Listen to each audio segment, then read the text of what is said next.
yes, I want to put that thing about the Microsoft using a nuclear power plant to power their... Get the nuclear-powered AI.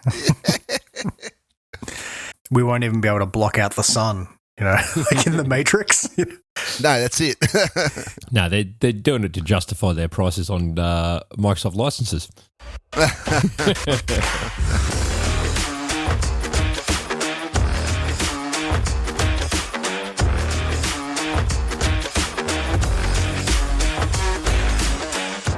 Welcome to GCP Bytes, episode number 2 for Friday, the 27th of September, 2024. GCP Bytes is a podcast where we discuss Google Cloud and tech. And I'm your host, Stephen Bancroft. On today's show, Google are in the magic quadrant. Is Qualcomm set to create the largest tech buy ever?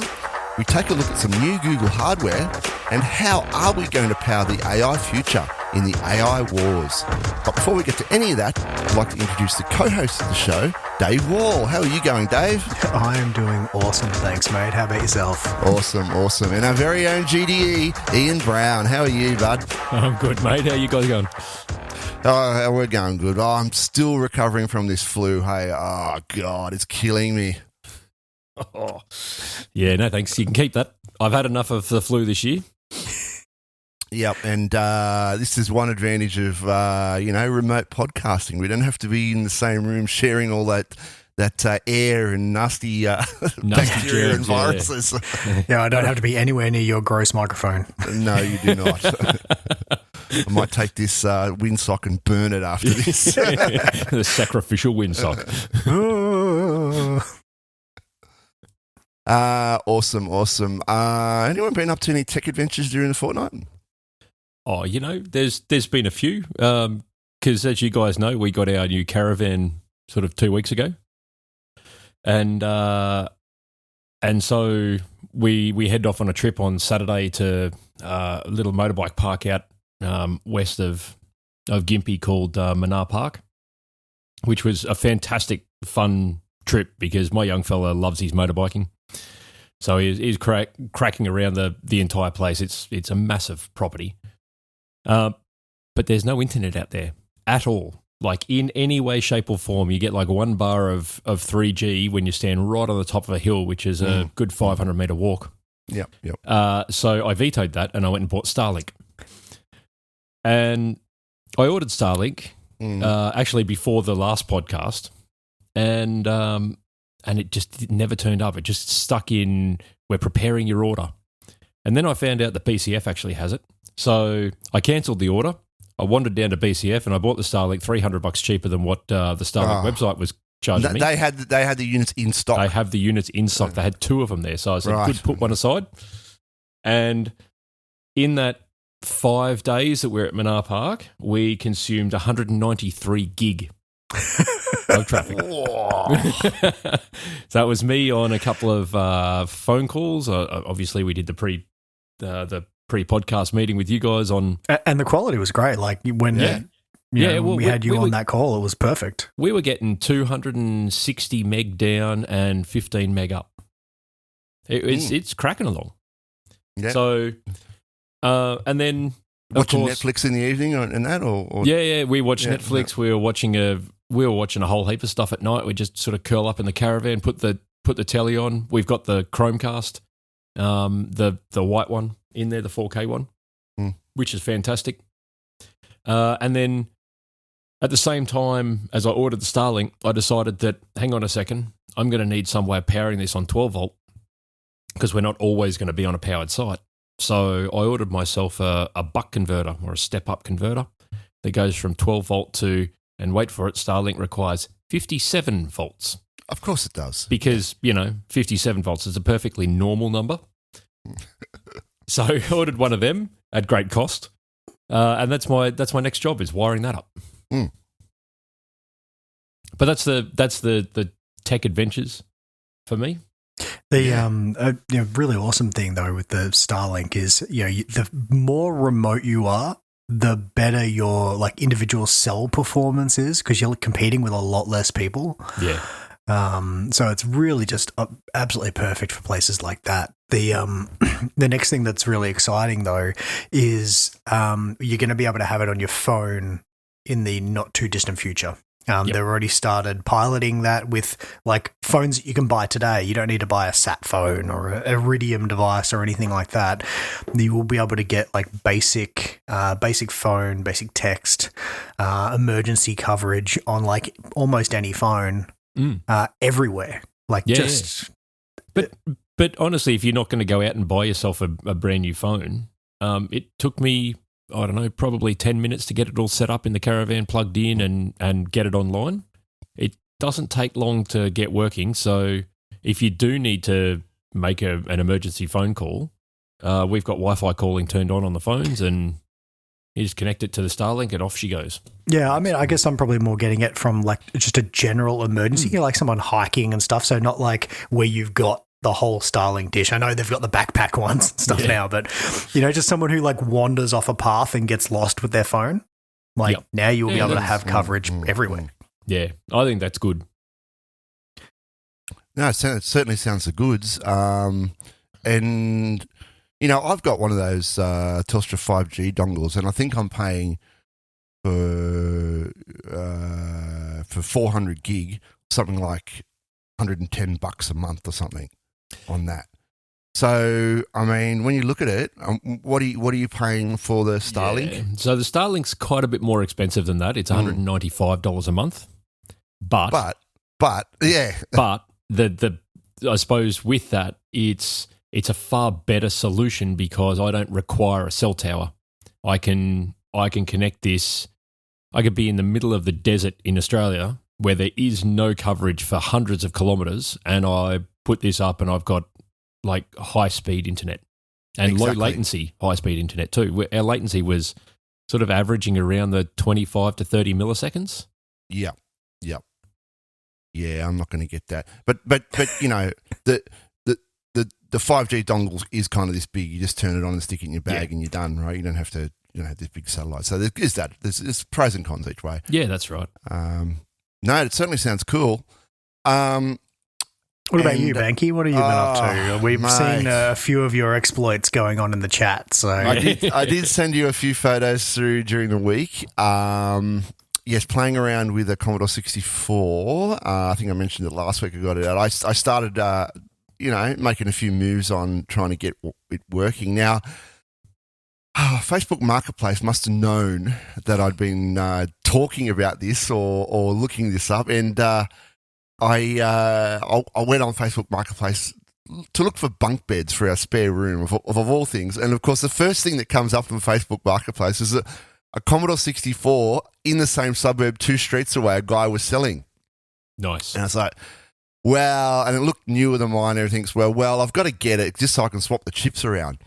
And so I got it, brought it back, turned it on. It came up with a screen but didn't work properly. Swapped one of the chips from my busted one, and bang, it did work. The VIC chip came up, worked. Nice. Went, great. Okay, it's working. Sent you guys that other little video of the floppy drive. The floppy drives all worked. Was able to load games up, play it. I'm like, yes, I'm on. This is great. I have to say, seeing the you busting out the floppy disk drive cleaner with the big 5 1/4, I'm like, oh no. The old isopropyl alcohol and that felt thing that's inside it. Yep, I remember those. It was the whole thing, the whole shooting match. So I'm like, great, this is all working. Now, we get to the monitor. Now, you saw the monitor was black and white, and that was because I was using a VGA, S-video to VGA converter. It wasn't real good. I've got this thing in there called Chroma Fix, where you can adjust the chroma settings coming out of the VIC chip. So I played around with that, tried to get a picture of it. It didn't look good. Now, I had another monitor, which is a Dell 2001 FP. It's a 4:3 ratio, a Dell Ultra Sharp monitor. But the thing about that monitor is it's got an S-video and a composite input. Oh, okay. Right? As well as an RGB and a digital input, right? So it's perfect for vintage machines because you've got the analog inputs. Now, it didn't work. Now, I'd had I'd had a board, the internal board, which is made by BenQ. I got the serial number and I Googled and I found a dude in the US that had the internal board, would you believe, for sale. So I'd ordered that a while ago and it was just a punt, right? It was just a punt that was the problem. And I swapped it in and bingo, it came up, it worked. The monitor started working. That's fantastic. It was like $60 or something, right? So I'm like, you know what? This monitor is going to be the monitor. This is it worked. And I turned it on, and the picture came up. It looked fantastic, but between now the way these LCDs are built, there's a I don't know exactly, but there are layers, right? There are layers. There's a plastic cover and another layer, blah blah blah. In one of those layers, where I'd had it stored, moisture must have got in there, and some fungus has grown in there. Oh, gross. So you can see this fungus outline in the middle, right? The picture still comes through, but it's sort of washed out where the fungus is, right? So I can dismantle that and clean that out and put it all back together, and it'll be perfectly working in it at that point. So, and I want to use this monitor, obviously, because of the inputs in it. So I thought, well, why don't I try and just burn the fungus out, right? I'll just try and do that.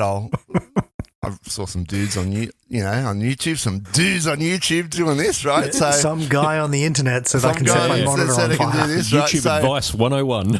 YouTube Advice 101. So leave the monitor on. Remember the poke codes to put the screen in white, so it's like a maximum output. Left it on overnight, right? Burn this, right? Came back. It was still on. It was still all on. It was all good. And I came back, but it hadn't fixed the fungal problem. Oh, right. Okay. I'll reset the computer. I'll reset the Commodore 64. Just go back to the regular. Reset it. Go to reset it. Bang. Didn't reset. Came up with junk on the screen.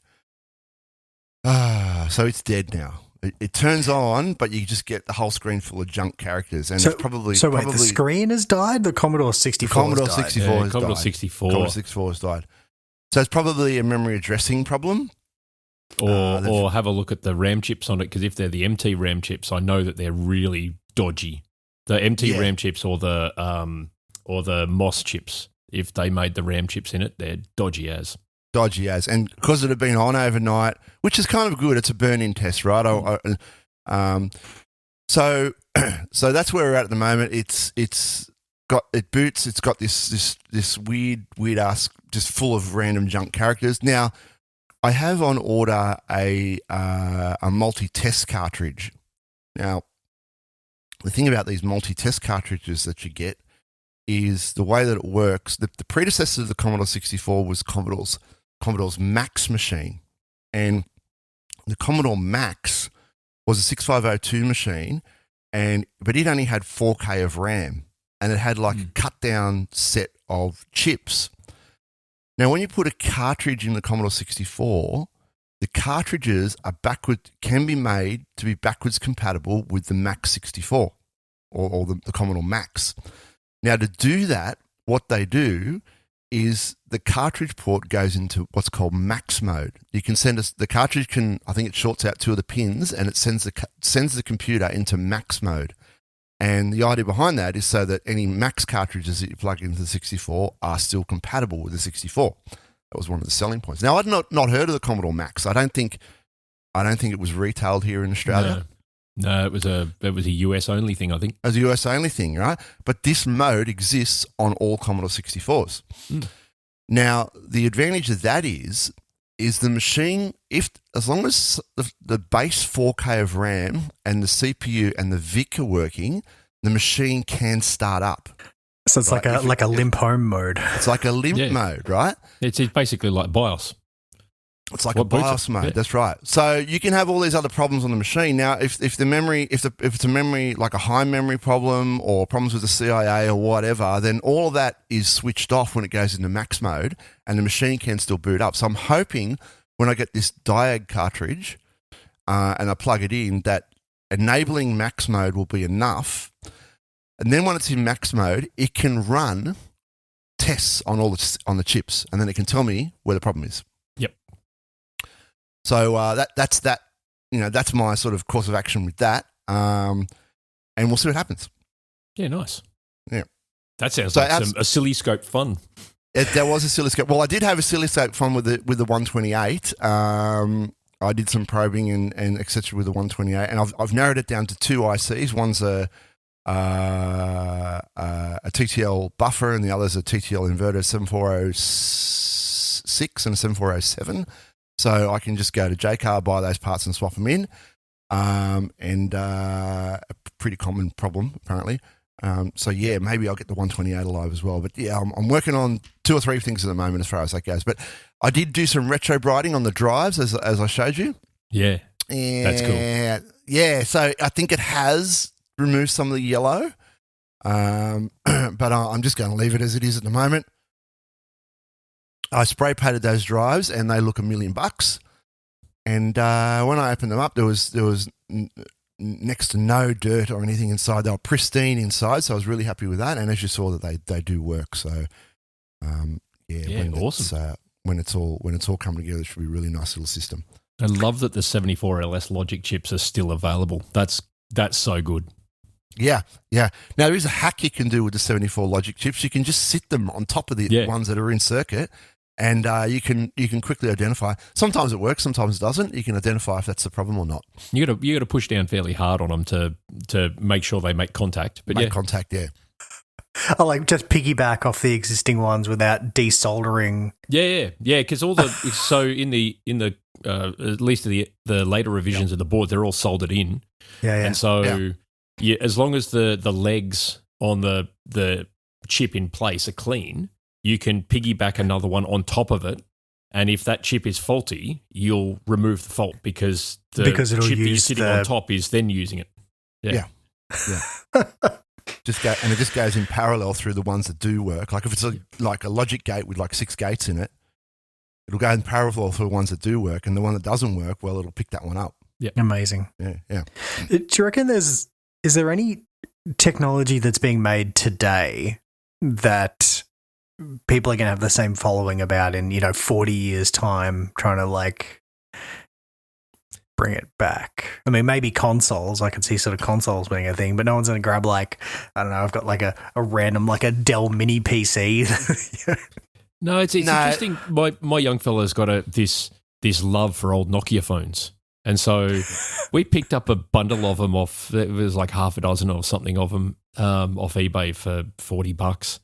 And they got delivered yesterday before we got home. And so, of course, we get home and he's ripping these things out of the bags and he's charging them all up and they all still work.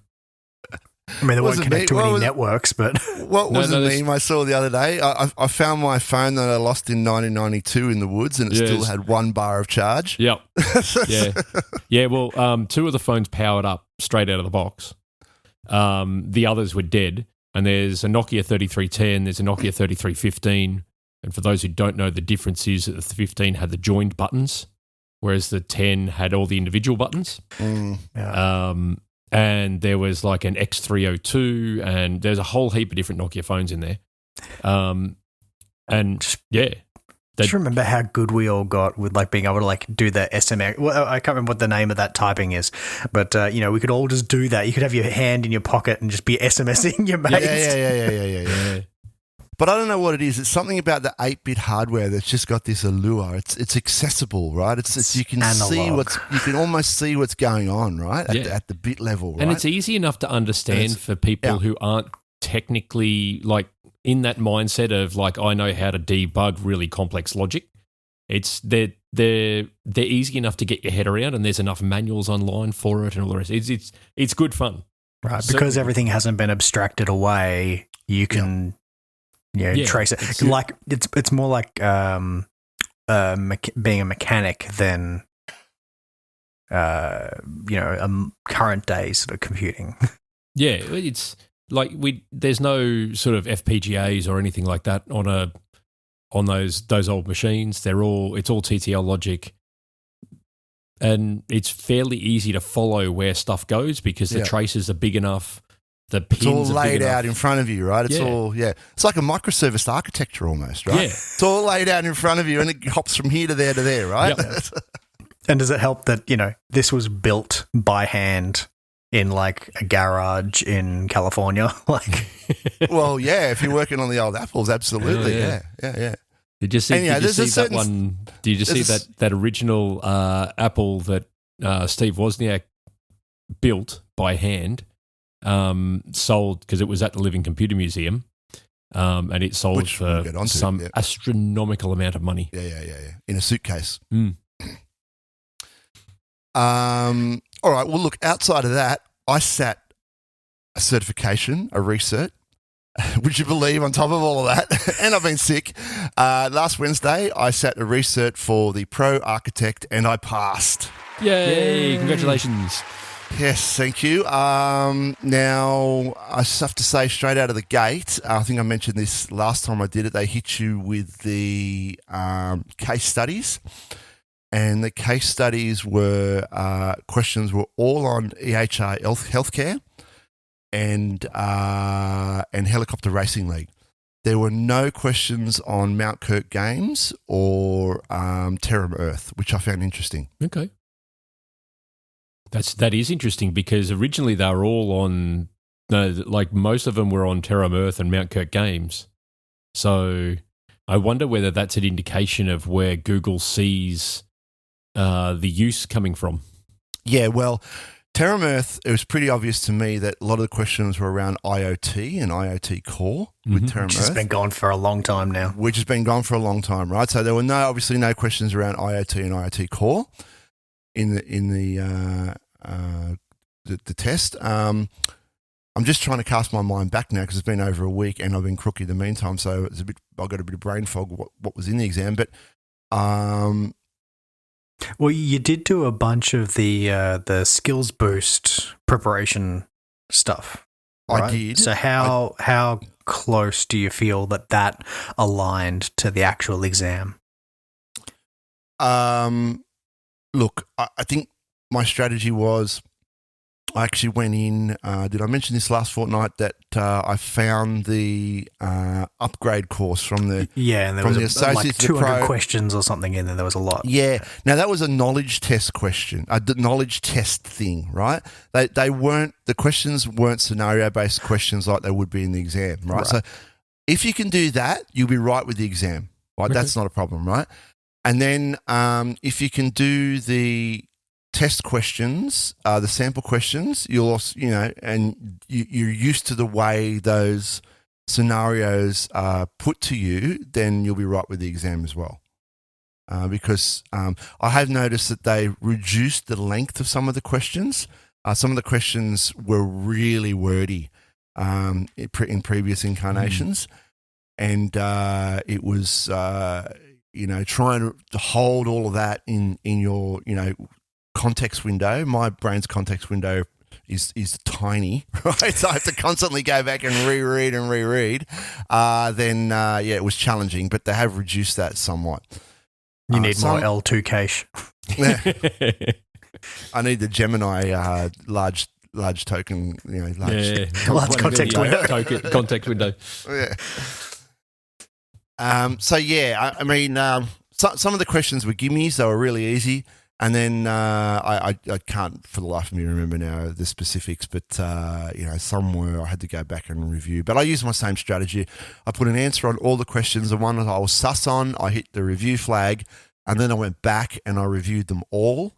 And then the ones that I had the review flag on, I just had a second guess at it and just said, well, you know what, that's my best punt, and just moved on.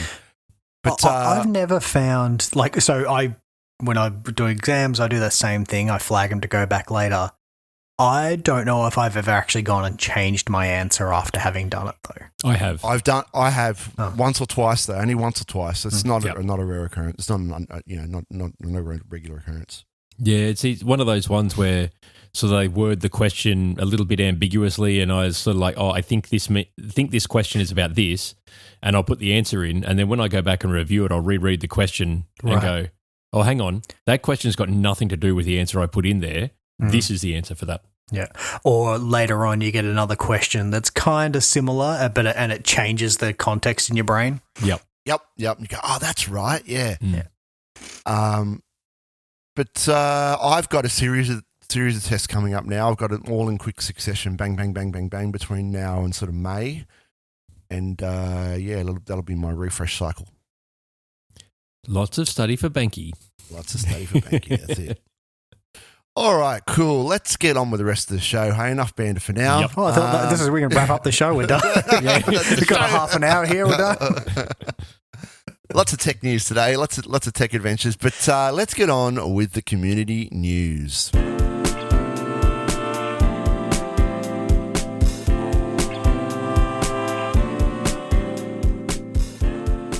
Now, Ian, you've thrown all these in here, and I know squat about any of them, so off you go. Cool, thanks. So just a big shout out for the Dev Fest that are going on. So GDG Melbourne's Dev Fest is happening 5th and 6th of October, or I think it's actually just the Saturday, the 5th. I'll be down speaking at that. GDG Auckland's Dev Fest is happening on the 10th of November, and I'll be at that speaking. And GDG Sydney's Study Jam for Gen AI was moved from last week to now the 11th of October. So I'll be down for that as well. So if you haven't registered for that Study Jam, quick, do it.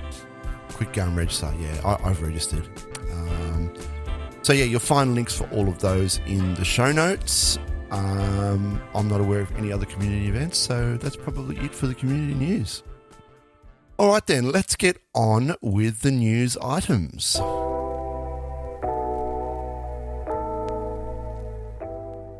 And first news item for this week is Google. Google ranks in the Magic Quadrant for container management. What is this? Like, come on, guys. Tell me what this is, because I've got my own opinions on what this ranking is. Yeah, look, you're not a big Gartner guy. Yeah, that Gartner dude. He put some dots in some squares and calls it a Magic Quadrant. And I know it costs an absolute fortune to be a member. Yeah, be in it. Yeah. But this one should come as no surprise. I mean, Google was the creator of containers, so it comes as no surprise that they're ranked as a leader for the second year in a row in Gartner's Magic Quadrant for container management. What I do find a little interesting, though, is if you have a look at the Magic Quadrant, Google is actually behind AWS and Microsoft, even though, like... Now, this was going to be my point on this. Google's calling this out, and look, it's great that they're in this Magic Quadrant, but they're in it with everyone else. It's no big deal. Like, everyone seems to be there. Yeah, that's right. Well, I mean, that's come from them anyway, because I mean they've released Borg as Kubernetes, and Kubernetes has now just been taken up by all of the major cloud providers. What I do find interesting is that given that they do this day in, day out, this is their bread and butter, that they're not the leader in it. And you find that Microsoft is actually ahead of them in the completeness of vision, even though Google are the ones who drive the Kubernetes development. But I suppose it's not going to be just kubes, right? Like, it's not just can you run containers. If it's completeness, then we're talking about like full end-to-end life cycle. It's going to be how everything gets in. It's going to be security testing. It's going to be like the whole kit and caboodle around it. Yeah. I mean, don't get me wrong, it's still surprising that they're not like all the way in front. However, given that so much of the product suite is available to AWS, available to Microsoft, I suppose they, every one quarter they may have an innovation that puts them in front until everyone else backports it. Yeah, well, that's right. What about other services like Cloud Run and there are other container services, Cloud Functions and stuff? I mean, I think Google was late to the party with Cloud Functions because I mean AWS had I think Lambda. They call it Lambda, for years. The ability to just run a function as a service for years and years and years, and then Google came along and went, oh, we should probably do that. But when it comes to containers, I do think that Google's implementation of Kubernetes is quite possibly the simplest to get your head around from the get-go and the most powerful because of that. Right. Well, especially when you're using autopilot, right? Yeah, that's right. Yeah. But then, and for those who don't know, Kubernetes is now 10 years old from the time of when Google sort of released Borg to the open source community. So it's been going strong for 10 years. You know what I find more interesting about this graph?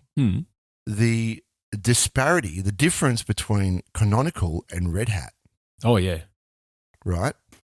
I mean, I would have expected, if both of those players were sort of midfield or clustered closer together, but I would not have expected Canonical to be like at the back of the pack. Well, and Red Hat right at the front of the pack. So Red Hat's OpenShift is very containerized. You containerize pretty much everything that you can. Canonical put all their eggs into the OpenStack basket, and that's why you see them there with Mirantis, who are the core developers of OpenStack these days. And so OpenStack is not container management in any way, shape, or form. It is, it's pretty sort of old school. Let's run compute engines everywhere. Yeah, right. Yeah, I suppose if we're narrowing it down specifically to containers, then that makes sense. Yeah. And you can see where, like, you got Broadcom/VMware eking their way forward just a slight bit because of Tanzu, but I've still never been able to really get my head around like why you would bother. No, I don't. Like, really, if you're going to go to that extent, just run Kubernetes on VMware. Or you just put it somewhere else and don't pay the VMware tax. Yeah, and avoid the VMware tax. Yeah, that's right. Because you don't want to manage your nodes. That's exactly right. But yeah, so that it was an interesting article. It's some really weird placings in there, which I won't suggest are financially driven, but they might well be financially driven. Yeah. All right, well, that's interesting enough. Let's move on. And this is a cool feature. Hyperdisks now available on GKE blocks as GKE block storage. Yeah, Hyperdisk. So Hyperdisk is their next generation network block storage. So for all that use Google Cloud, you've obviously got your standard PD, then you've got Balance, which is sort of a hybrid SSD spinning Rust type thing, and then you've got SSD, persistent disk, and now we've got Hyperdisk, which is really, really quick disk where you can provision not only capacity but also the throughput and IOPS for the disk. And then to augment that further, so Hyperdisk, much the same as all other block storage, is thick provisioned. So as soon as you provision it, you pay for that full provision. The full capacity that you've provisioned, sorry. Whereas Hyperdisk storage pools are a thin provision. So you provision how much storage you want and what IOPS and throughput you want on that pool. And then as you consume it, you're charged for it. Which is really good for various use cases.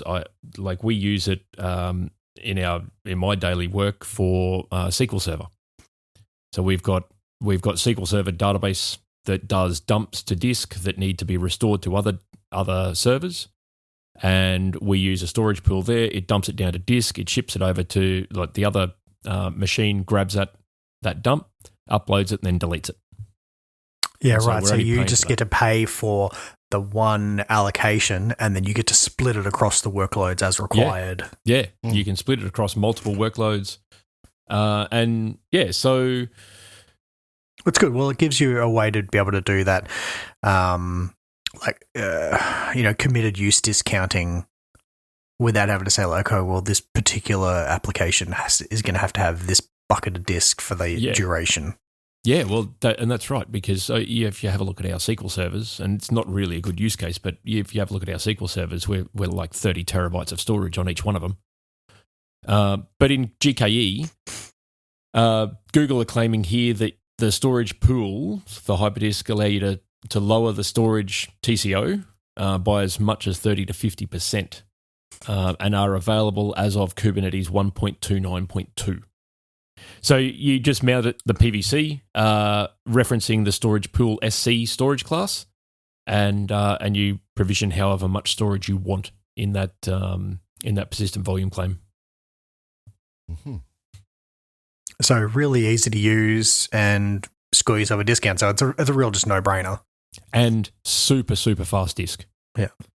So, you can provision, I think we've got ours set at 80,000 IOPS and 2,000 megabytes per second of throughput. So they scream along.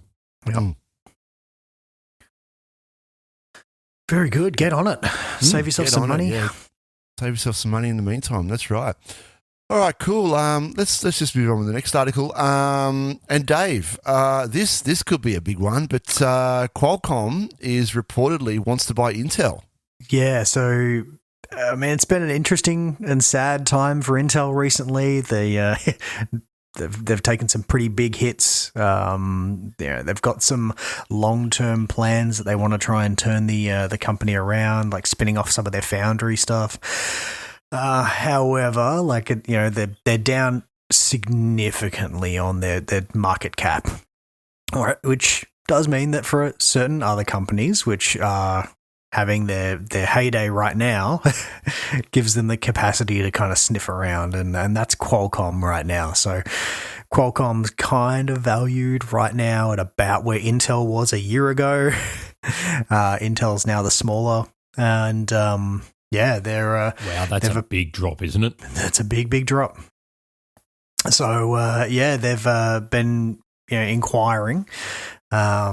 It's still very early days. I think if that was to go through, there would be, antitrust investigations going in because, changing ownership of an x86 license, like forget everything else that goes along with just chip manufacturing, but just there's so much that's tied up in how the x86 licenses and the AMD 64 licenses and who can own them. That, I'm skeptical that this would actually come off. But it definitely shows that nothing's too rosy for Intel at the moment. I find it interesting. Intel's missed the calling a few times in its past. Like you have a look at the rise of smartphones, and Intel just like they'll never take off. We're not going to bother developing a chip for them, and they really missed the boat there. Yeah, but you can go back further. You can go back to IA64, like the Itanium stuff. Yeah, that's right. And even something more recent was with the AI stuff, where they just missed the boat completely on the processes to do AI, and now they're playing catch up.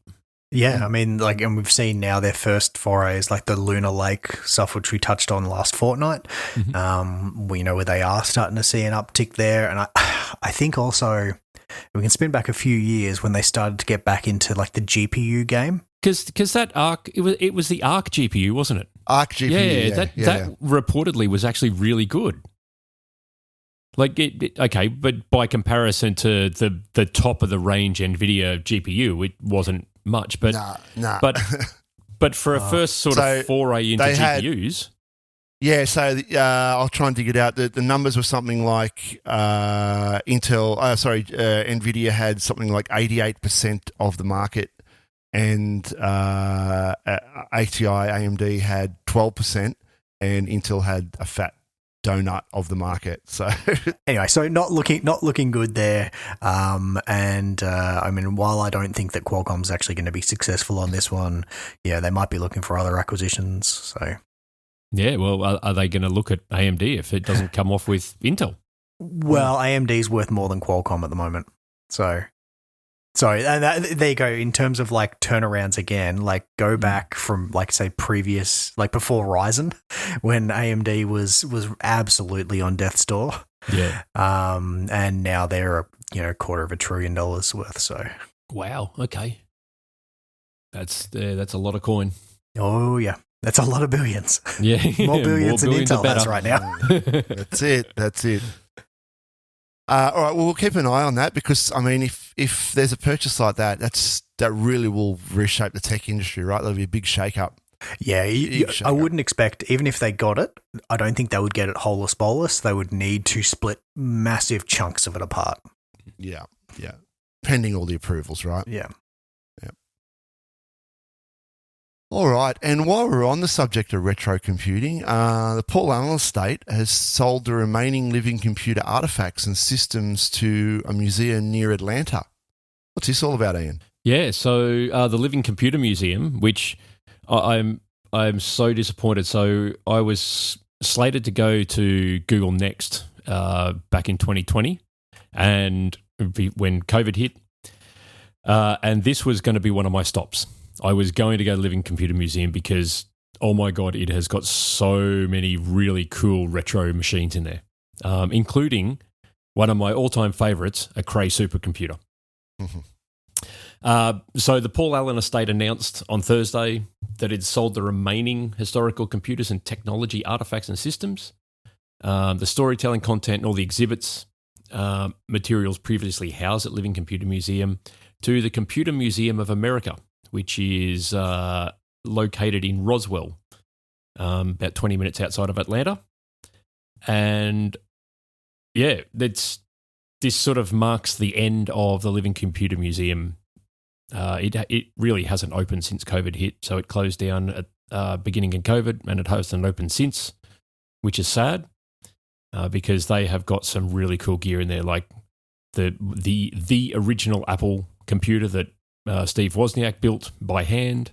Like I said before, a Cray supercomputer.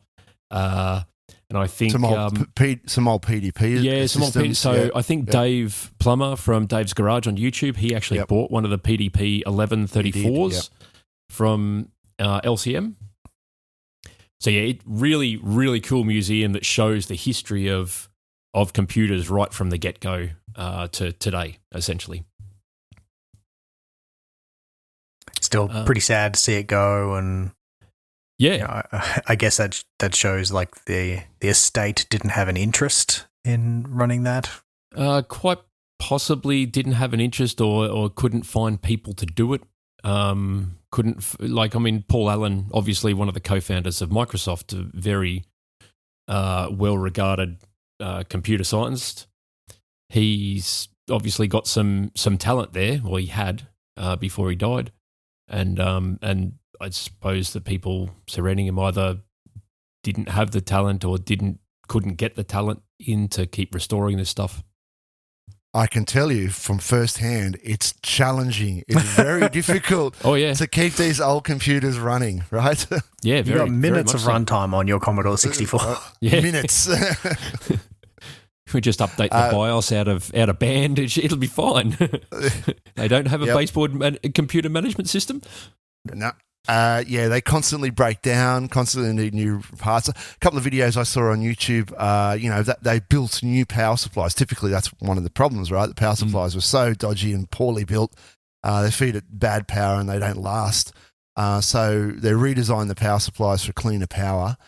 And that's the skills required to do that. They're getting rarer and rarer because people just aren't doing that now, right? That's not what you're learning when you learn computers. No, you learn to, if the power supply doesn't work, throw it out and put a new one in. Exactly, yeah.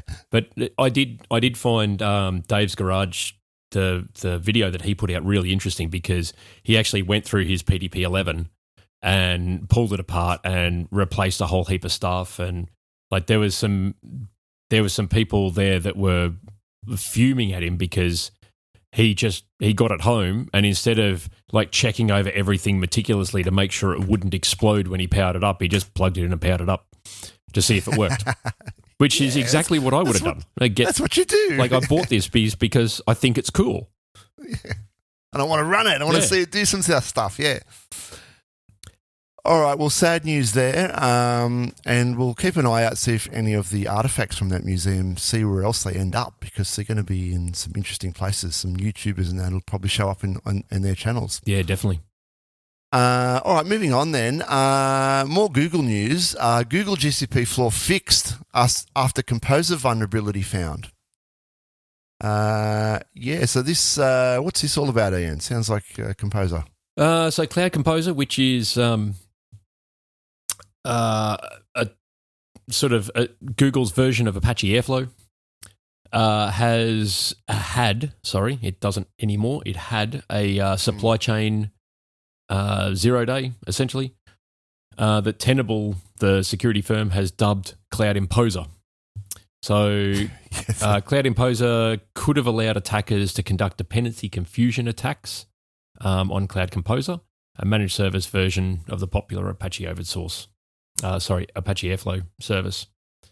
So it's, from what I read in the article, it is the extra index URL argument that's sent allows you to specify an external repository of Python packages that you can install and thereby compromise the supply chain inside of Airflow.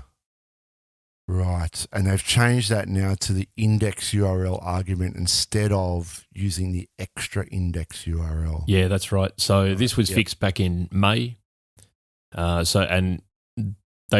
Google have fixed it by ensuring that the Python packages are only installed from a private repo. So you can't sort of use some dodgy external repo that's been compromised.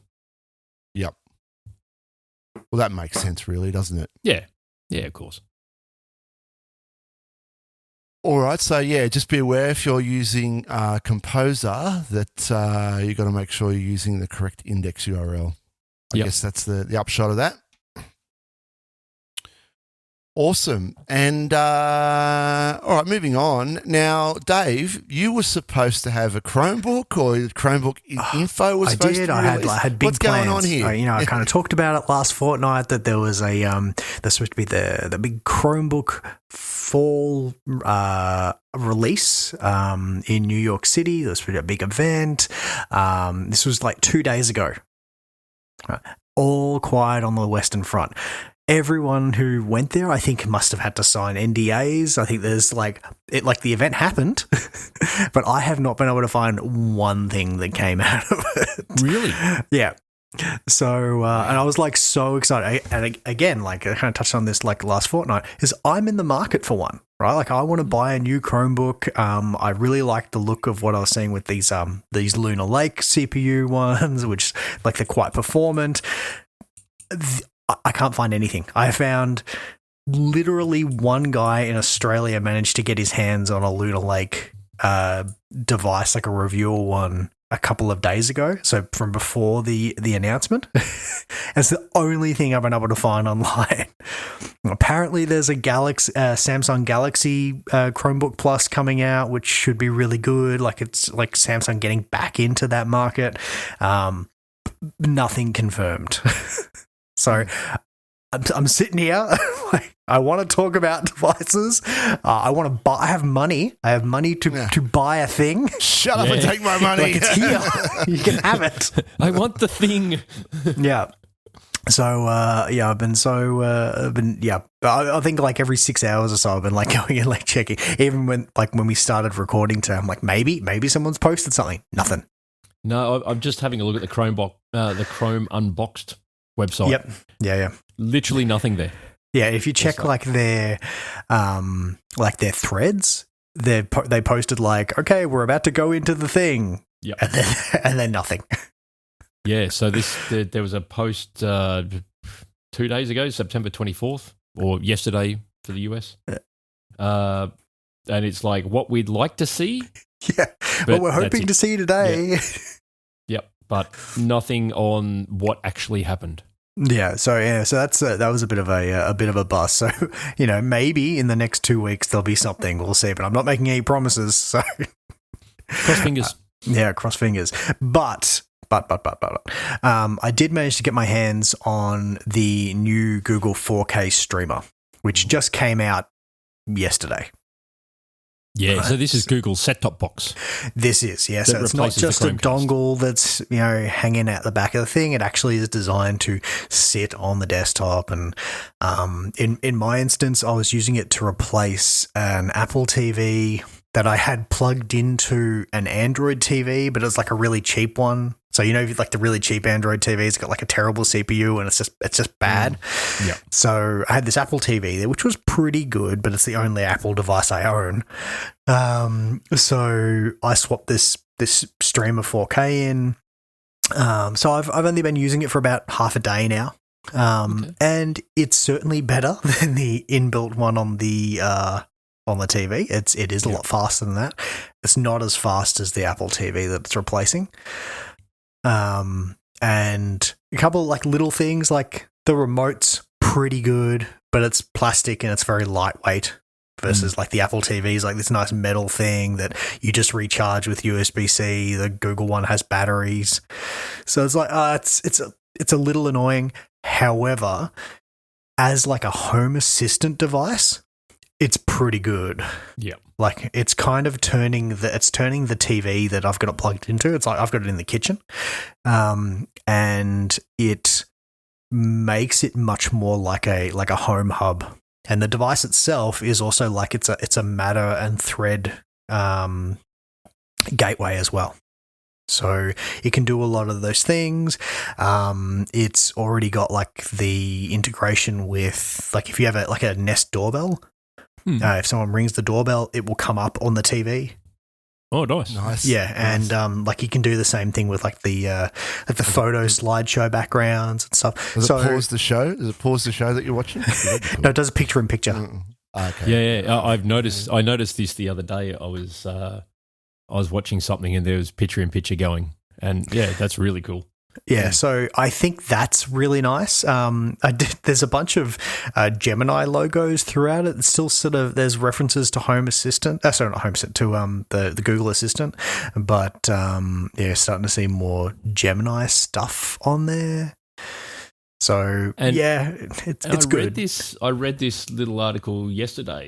I think it was just on my Google News feed on my phone that said that the new remote control for the streamer works with the old Chromecast 4K as well. So you can buy the remote control and upgrade your Chromecast remote to one of these. I actually did see it was available separately for that. So yeah you could. But the really cool. The thing itself wasn't that expensive. I think I think it was like $150 for the device, and it does have Ethernet on it this time, so that's nice. Yeah, we only use ours in the caravan, so it's because all of our TVs are reasonably new Android TVs. So we've just got the little Chromecast, the white dongle, sort of double-sided taped. Essentially, it's just Velcroed to the back of the little caravan TV, so it's out of the way. And we just use it that way. And yeah, like this wouldn't do anything for me on like my two like main like proper TVs. They've got decent CPUs and the Android TV experience on them is good. Yeah.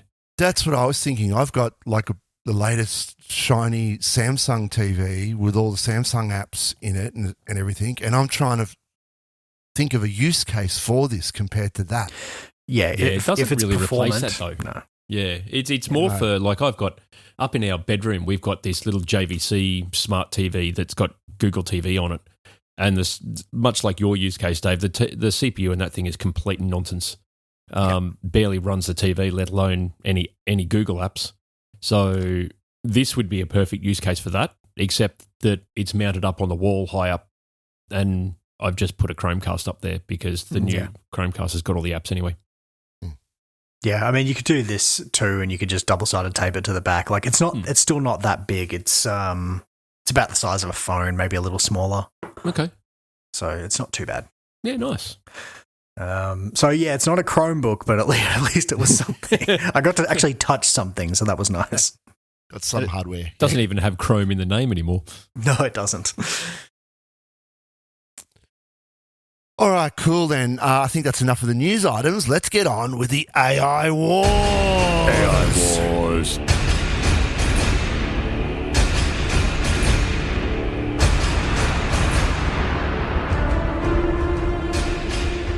And look, we struggled to find some AI Wars news this fortnight, but we had a couple come in at the last minute there. Now, talking about Dave Plummer, actually, and Dave's Garage, I saw a video of his just yesterday where he goes through and he installs the OLLama model on WSL. Oh, okay. Very, very cool. I'll link it in the show notes. He goes through step by step exactly how to do it. I'll give it a crack myself. But you can have your own locally hosted model, obviously with no guardrails, none of that in place, and you can index your own documents and it's secure and all the rest of it. Now, on top of that, he installs a web UI from a container, and then it gives you a ChatGPT style web interface, so you can interact with it locally using that style of chat. That's cool. Right. And then not only that, once you've got that running, you can install other models. So you can do generative AI and blah, blah, blah, blah, blah, blah, blah. Very, very cool. So have a look at that video. I'll link that in the show notes. See the rise of chaos AI coming back. You can see exactly, yeah. Once they all start talking to each other. But outside of that, I also had a look at Kling AI. I don't know if you guys have seen this, Kling AI. I have not. Oh my God. I'll link it in the show notes. So this is a new video generative AI model, and the videos it is creating are stunning. Just to put it in a word. Now, one of the most challenging things that generative AI, video gen AI can do is of people eating, and of course we know the Will Smith eating noodles has become a meme now. If you look at the videos, I'll link in the show notes of the dude eating noodles, it's just insane. Like it's highly consistent, it's clear, and I mean, you would be hard pressed to pick that as a Gen AI image. I was watching that one of the dude eating the noodles on the street, and the thing that'll always catch out a video as AI generated is the background, because the background is always a thing that you'll see a car drive past and it'll get past the person that's in focus and it just disappears into the ether. Yep. Or there's people walking backwards and stuff like that. Yeah, magic car. That's the thing about this model. It's consistent. Yeah, and that was what I was just about to say. I was watching the videos that it's creating and going, I can't tell if that's actually like an actual video or if that's generated AI. That's insane. Yeah. That's the thing about this Kling AI. Now it's open source. That's the other exciting thing about it.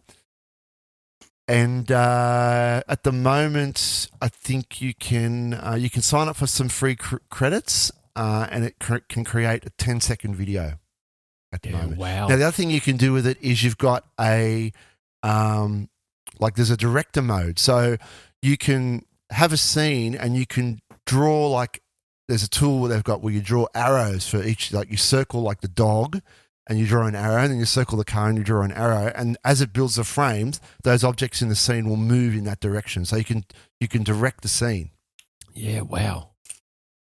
That's pretty scary. Well, I don't know about scary, but yeah, it's scary that we can't tell the difference now. That's the thing. That's the bit that I'm worried about is, once upon a time you could tell the difference. If people had 13 fingers or they had one finger, or 6 feet. But this is crossing the uncanny valley. Yeah. And there's one of the videos I'm looking at the moment. I mean, if you go to klingai.com, there'll be a best creative sort of wall, and that updates all the time. But there's one I'm looking at the moment of a dog swimming in a pool, and I don't know. There's nothing about it that gives it away as AI. Yeah. Absolutely nothing. Yeah, that's crazy. Yeah, absolutely crazy. So go and check that out. Another one of aliens playing the piano. Yeah, I was just looking at that one. That is really good. That is good. So two things to check out there, OLLama and Kling AI. But one that came, I was just flicking through once again the Google app this morning, and I've mentioned this in the past on GCP Life. How are we going to power all these AI data centers? And I jokingly said, well, they're going to build a data center and put a nuclear reactor next to it. I mean, it's the only way, right? Well, Microsoft has gone and made a deal with 3 Mile Island to That 3 Mile refire that 3 Mile Island to refire one of their reactors and get 100% of the power from it. It's happening, people. It is happening. I told you. The nuclear-powered AI apocalypse. The nuclear-powered AI. Like I said, Dave, we won't even need to block out the sun, right? Yeah. Like, it'll be nuclear-powered. It's Chaos AI's next step in their domination. So, yeah, this story is Microsoft signs historic nuclear power deal to fuel AI data centers. The owner of the infamous 3 Mile Island nuclear power plant on the US has announced a $1.6 billion plan to restart the operation to power a series of AI data centers owned by Microsoft. So for those of you who don't know, if that's I wonder if they're going to build like DCs, or if they have DCs that are going to be co-located, or it's just more like, we're paying for this amount that gets fed into the grid. I don't know. Well, they could build transmission wires straight to the data center and build the data centers nearby. That wouldn't stop them. Look, the backstory on this, for those of you that may not know, us old grey hairs here, in March 1979, 3 Mile Island was a brand new reactor at the time, and Unit 2 had suffered a failure and a core meltdown as a result. It's since been, and some radioactive gas leaked into the atmosphere. So as a result, that's been shut down. The entire plant was shut down since then. That only affected Reactor 2. Reactor 1 is still has still been functional and usable up to this point, and now Microsoft's offering to reactivate it. And they're looking to get 835 megawatts out of it. That's a lot of power. Yep. That's a lot. Not quite 1 gigawatt. That's a lot of power, yep. I'm telling you, and this is just the first step. I mean, what's it going to take now for Microsoft to go, right, we know, because they're going to learn how nuclear power works. Well, they kind of do know already, because Bill Gates has a side gig where he's building nuclear power plants anyway. I don't know if you know. I think it's their modular reactors they've been trying. Their modular reactors, yeah, right. I didn't know about that, because I always thought he was against nuclear. It's the only way we're going to power the future. Oh, yeah, I 100% agree with that. I don't think we're crazy not to have fusions, it. Yeah, well, let's not get into that debate about the Australian nuclear reactors, but fusion's not going to happen for a little while. Fission is the way to go. We can manage the waste, that's fine, and it's relatively clean. Northern European countries have come up with ways of managing the waste, and they've been doing nuclear power for a long time. But it's not a far stretch to see one of these hyperscalers go, right, we're going to build a bunch of data centers and a power plant to go along with it. I know. I don't see them commit. Like 3 Mile Island is one thing because the reactor's there and they can recommission. I don't see any of the hyperscalers looking and saying like, yeah, we want to take the 20-year plus commitment to build a reactor from zero.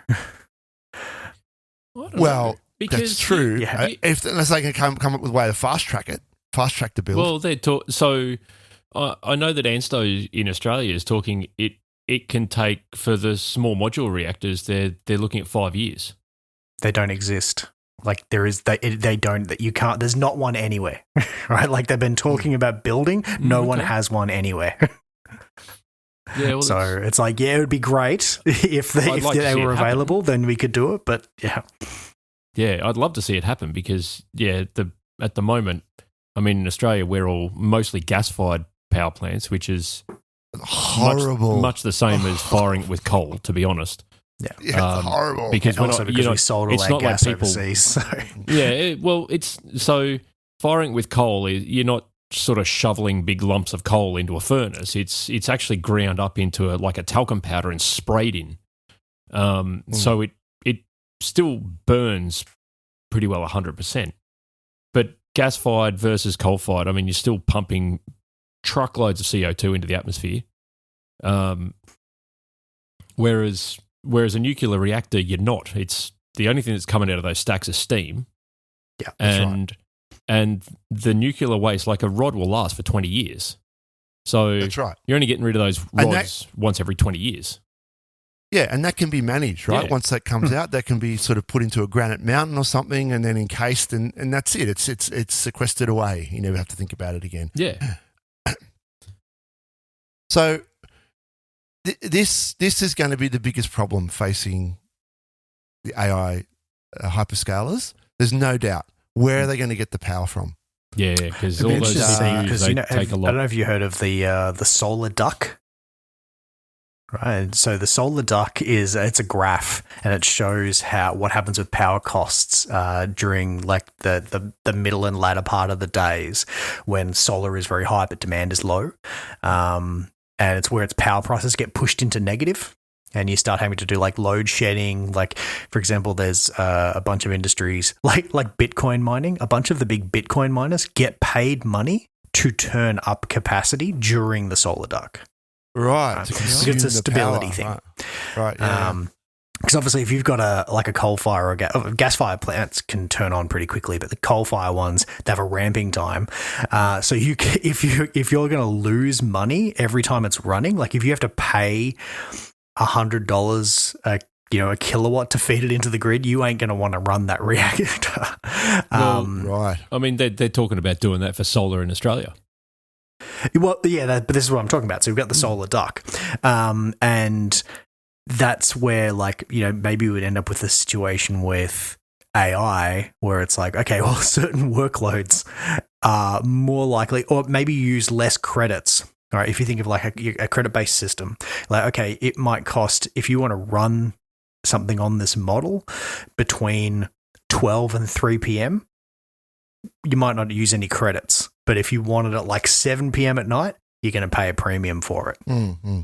Yeah, okay, that's fair. Right. So similar to how your power costs are if you've got like peak and off-peak power. Yeah. Right. Well, this is where your battery technology comes in. Correct. Yeah. Right, to do peak shaving to fill those gaps in. Yeah. So, for example, like at a very, very small scale. So, like for my 3D printing business, we have a battery, and we use that to dodge the peak period. All right. So we charge during off peak. So we either get the solar that feeds in as much as possible, and then for the very latter part of the off peak period, we charge our batteries, and then we run them down during the peak period. Yeah, nice. Right, That's smart. So, we don't always make it. Like sometimes we still end up having to pay the full rate, but most of our consumption comes as off peak. Yeah, right. Yeah, we try and run everything during the day here when we're generating solar. So like the hot water system turns on during the day, the pool's on during the day. Like all of our load heavy stuff is on during the day where we're powering it via solar. And then at night, it's like every single light in this house is LED. So there's a lot of them because it's a big house, but they're all LED. And we generally don't run the air conditioners. I mean, they're just nice wall artifacts for us at the moment. Come middle of summer, they won't be wall artifacts. They'll be used. We'll wait till February. Critical infrastructure. Yeah. January and February, they will be 24/7. We just run all the things all the time. That seems to be what happens in my house. Yeah, well, even when no one's home. We did, but then we got an electricity bill of like $1,700. Went, no, not doing that again. All right, then. Let's move on. The final article for the AI Wars and for the show this week is the State of AI report. Now, you brought this to my attention, Ian. How's this work? Yeah, so look, this is just something that IT News puts out. It's much the same as like the State of DevOps report that goes on and a huge heap of other ones in the market. But it's just essentially the different industries that use AI and where they're at currently. CSIRO is estimating that digital innovations, including AI, could contribute $315 billion to Australia's GDP by 2030, which is that's an awful lot of coin. While University of Adelaide is reporting greater AI utilisation could boost Australia's GDP by $200 billion annually. So I mean that's a lot of coin like right off the bat now. What is clear in the various reports that I have scanned through, which is only 3 of the 7 that are available, is that organisations that are seeing the greatest returns are those that started early. So those that jumped on board right from the get-go, they're the ones that are seeing the greatest returns of AI. And that's just purely because they've learnt the ropes. They know how to adapt to that ever-changing landscape of the AI models that are updated what feels like almost daily. It's really not. But when you're developing something that uses AI, it definitely feels like it's a daily occurrence. But just one here. Andrew Haddad, who's the Chief Information Officer at AGL, the energy company, has said his organisation's engagement with AI is suitably broad, including preventative maintenance programs, churn reduction, and improved customer case management. So they're using it for a whole heap of different use cases. I know that there is a very major insurer in the country that is using AI to do fraud detection. So if you upload photos of an accident, they can cross-reference that with a whole heap of other photos of accidents. And they can also try and detect if those photos are AI generated, and then and see the narrative that's been put around it to see if it has been either generated or used before. So there you go. There's the brief overview of the State of AI report. All right, and that's something you can go for and sign up, and I'll send that out to you, and you can get an update on the state of AI. Fantastic. Well, gentlemen, I think we've reached the end of the show for this fortnight. It's been a blast. It has, hasn't it? It has indeed. Don't forget, you can... Yeah, Chromebook. Dave wants a Chromebook. Don't forget, you can go to iTunes and write us a review. You can find us on iTunes, Spotify, and YouTube Music. While you're at YouTube Music, go there, hit that like button, and start the discussion on YouTube. You can contact the show, contact@gcpbytes.com.au, and you can find us on the website, www.gcpbytes.com.au. And, of course, today's sponsors were Hive-Tech Solutions and Mantle Group. That's about it from us. Anything from you guys? Have a great fortnight. No, nothing exciting. You said all the exciting stuff and we're all done. Well, we'll catch you later. We're out of here. Bye. Bye. See ya.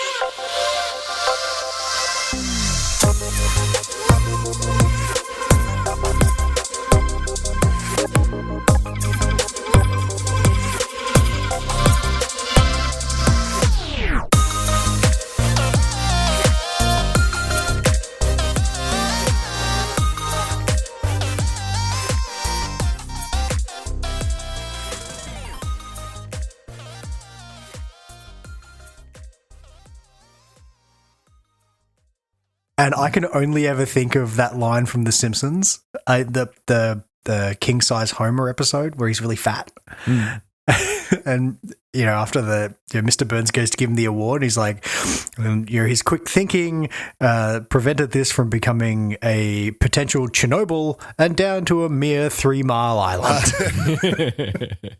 Well, whenever I think of that episode, I think of the bird and it presses the Y. I just tripled my productivity. Venting prevents explosion. Yeah, my wife and I laugh about that all the time too. I haven't watched The Simpsons in years.